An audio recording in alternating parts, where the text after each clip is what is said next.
Selamat datang kembali di channel Borneo Trader. Bagi Bapak Ibu dan teman-teman yang baru pertama kali menemukan channel Borneo Trader di YouTube, saya ucapkan selamat menonton dan selamat bergabung. Di video kali ini saya akan menganalisa ada 7 saham di sektor konstruksi, grup karya. Yang pertama WSBP, kedua WG, ketiga Witon, keempat Waskita, kelima Wika, keenam Adi, dan ketujuh PTPP. Kita langsung saja ke saham pertama. Ada WSBP yang di hari Jumat minggu lalu ditutup naik tipis 0,53% ke harga 189. Kalau dilihat transaksi asing, net buy. Kalau dilihat dari broker summary-nya, WSBP malah didistribusi oleh CC. Kita langsung saja ke teknikalnya. Secara teknikal, WSBP terlihat memang mempertahankan support neckline cup and handle-nya di 167 dan terlihat WSBP mantul.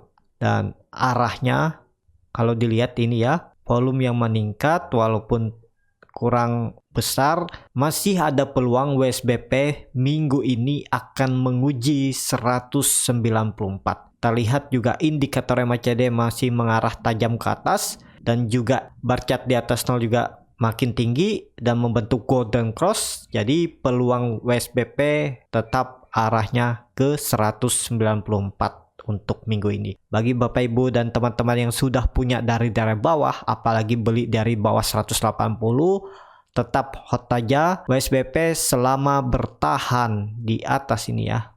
Ya, di atas 186 tetap bisa di hold, tapi kalau WSBP turun dan tutup di bawah 186, mending profit taking dulu. Walaupun memang ada support minor ini kalau dilihat ya di area 180. Ini ada support minornya, lumayan juga kalau dibawa sampai 180 ya, dari harga atas nih 4%. Kalau Bapak Ibu take profit dulu di 185 kan kerugian di 2,2% dan nanti buyback lagi di bawah. Kalau yang punya dari bawah ya, apakah bisa spekulasi buy di harga sekarang? Mending wait and see aja dulu ya, karena resikonya cukup besar karena ini di dekat pucuk ya. Profitnya cuman 2,91% di 195 resistannya dan cut loss-nya yang cukup dalam ya. Cut loss-nya ya di bawah 180 biar lebih aman. Menurut saya seperti itu. Tapi kalau Bapak Ibu mau cut loss mepet di 185 ya boleh-boleh juga. Tapi kemungkinan ke-trigger. Nah, untuk Bapak Ibu yang sudah punya dari bawah ya seperti yang saya bilang, kalau SPP ini menyentuh area 185 mending profit taking aja dulu. Tapi kalau Bapak Ibu nggak mau profit taking ya harus siap kalau dibawa sampai 180 lagi. Kalau yang punya dari bawah ya masih aman 7%. Tapi kalau yang beli di daerah 180 ya balik modal dengan skenario dia mantul ya. Kalau nggak mantul Bapak Ibu malah cut loss. Jadi disesuaikan ya mana cocoknya.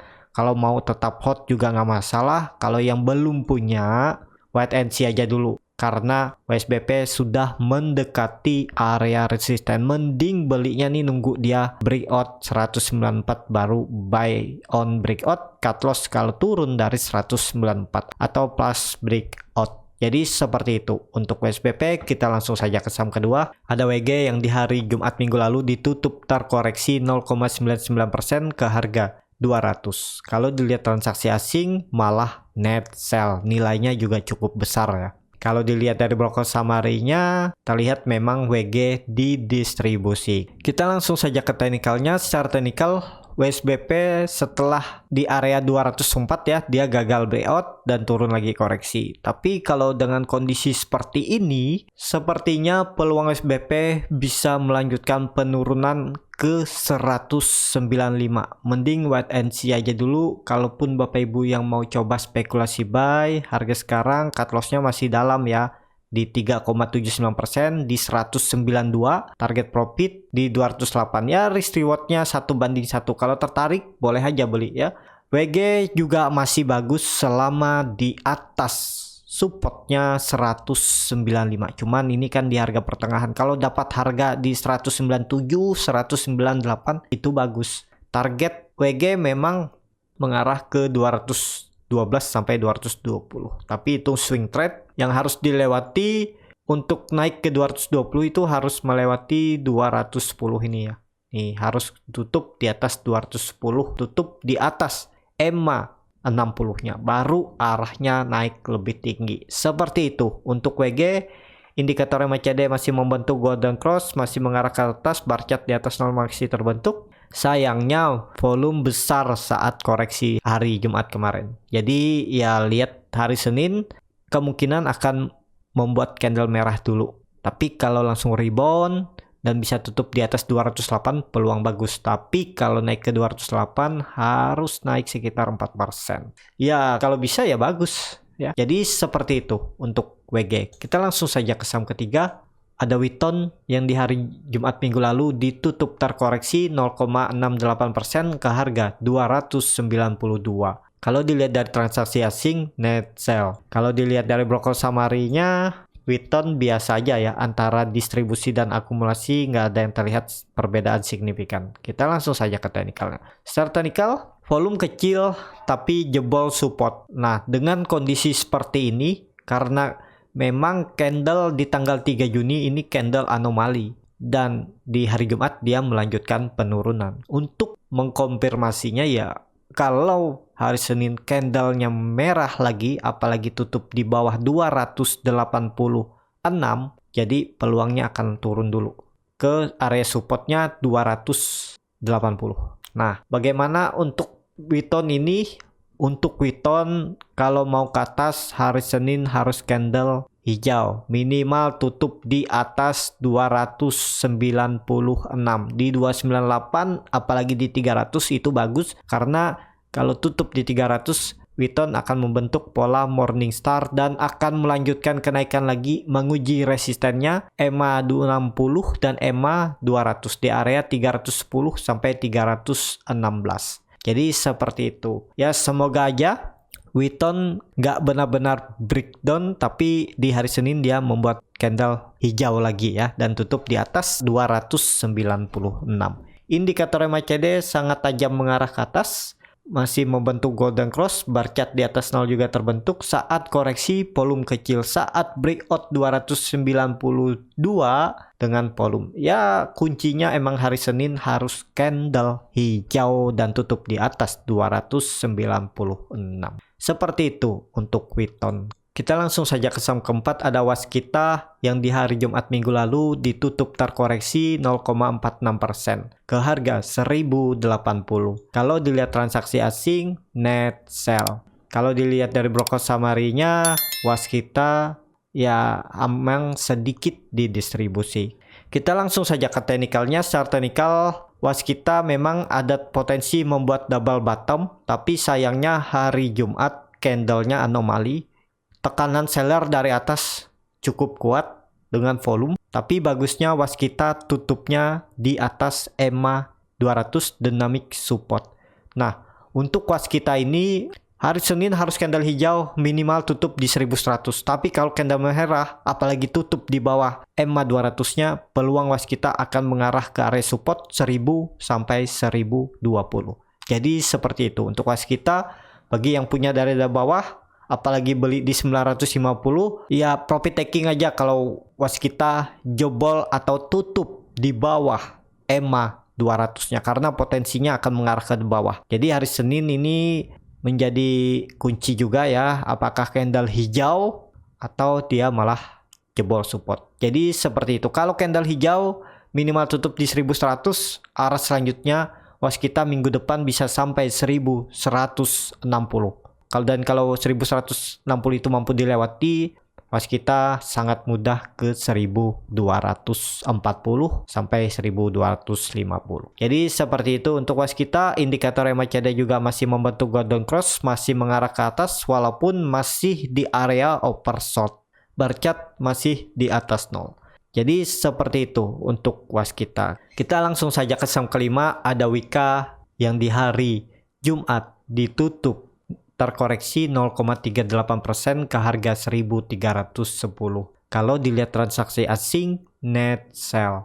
Kalau dilihat dari broker summary-nya, Wika didistribusi. Kita langsung saja ke teknikalnya. Secara teknikal, Wika koreksi 2 hari dengan volume kecil.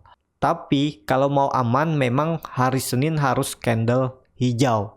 Tapi kalau hari Senin candlenya merah lagi, potensi Wika akan menutup gapnya di 1250. Dan harga sekarang bagi yang belum punya mending wait and see aja dulu. Wika ini kalau mau nunggu belinya buy on breakout atau tunggu di bawah buy on support di area 1250, jagain aja ya. Tapi ini disclaimer on ya, keputusan di tangan masing-masing. Kalau saya lihat kalau candle merah hari Senin arahnya menutup gap di 1250. Secara teori juga ya, gap di area sideway akan ditutup dalam waktu dekat. Jadi seperti itu. Kalau Wika ini mau ninggalin gap ya hari Senin harus breakout dari 1365 atau hari Selasa lah maksimal. Yang penting hari Senin dia candle hijau dulu, terus Selasa baru breakout. Tapi kalau hari Senin candlenya merah, potensinya menutup gap. Jadi kalau Bapak Ibu mau ya buy on support, jaga di area gap. Jadi seperti itu. Untuk Wika juga masih bergerak sideways di range harga supportnya 1200, resistennya 1365. Ya, kalau dilihat memang itu dulunya pergerakan sideways Wika ya, semenjak Juni 2020 sampai November 2020. Jadi sekitar hampir 5 bulan juga dia bergerak sideways ya. Bisa aja seperti itu untuk Wika. Tapi Wika akan bagus kalau sudah breakout dari 1365 resistennya ini. Jadi seperti itu untuk Wika. Kita langsung saja ke saham ke-6. Ada ADI yang di hari Jumat minggu lalu ditutup naik tipis 0,98% ke harga 1025. Kalau dilihat transaksi asing, net buy. Kalau dilihat dari broker summary-nya, ADI diakumulasi. Kita langsung saja ke teknikalnya. ADI secara teknikal memang terlihat volume makin kecil. Dan ADI bisa dikatakan kekuatannya juga kecil untuk breakout. Tapi kalau hari Senin mampu breakout, itu potensi bagus, kemungkinan juga volume akan muncul. Kalau hari Senin ADI breakout 1040 sampai 1050 resistennya ini, dan bagus lagi bisa tutup di atas 1050. Jadi seperti itu. Untuk ADI masih bergerak sideways di range harga supportnya 950, resistennya 1050 ya. Apakah bisa spekulasi buy? Ini area pucuk, mending wait and see aja dulu. Bagi Bapak Ibu yang beli di daerah 950, 980, jaga-jaga. Kalau ADI ini turun dari 1000, mending profit taking dulu ya, karena arahnya akan ke bawah lagi. Jadi ada support minornya di 1000 untuk ADI ya.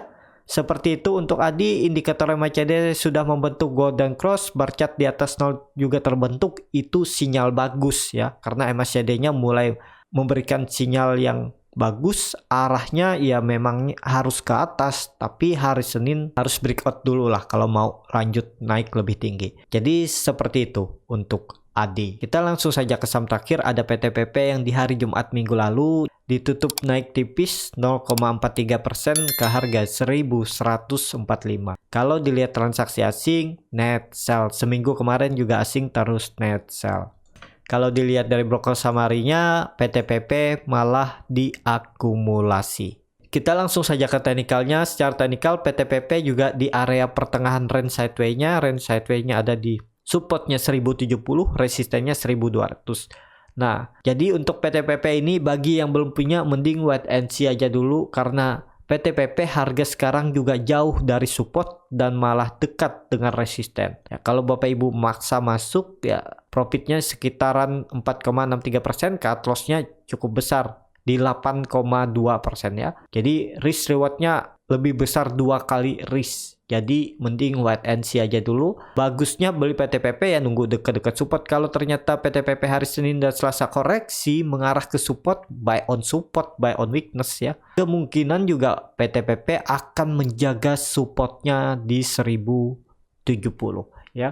Kalau Bapak Ibu yang nantinya beli buy on weakness atau buy on support, ya jebol support 1070 atau tutup di bawah 1070, cut loss saja. Karena potensinya akan mengarah lebih dalam lagi. Jadi seperti itu untuk PTPP ya. Cukup sampai di sini untuk video kali ini. Terima kasih untuk Bapak Ibu dan teman-teman yang sudah menonton video ini sampai habis. Apabila channel Borneo Trader ini bermanfaat dan bisa menjadi bahan pertimbangan Bapak Ibu dalam membeli, menyimpan dan menjual sahamnya, bisa klik tombol berlangganan dan nyalakan lonceng notifikasi. Ada kritik, saran ataupun pertanyaan bisa langsung tinggalkan di kolom komentar. Bagi Bapak Ibu dan teman-teman yang baru belajar trading, masih bingung memilih saham, bingung membuat trading plan-nya, Bapak Ibu bisa join trading bersama Borneo Trader. Nanti saya pilihkan saham-sahamnya dan buatkan trading plan-nya beserta chart-nya dan juga free konsultasi portofolio dan free grup rekomendasi kripto. Kalau tertarik, DM Instagram Borneo Trader, R-nya 2 di belakang. Sampai ketemu di video selanjutnya, tetap semangat dan semoga bisa terus cuan.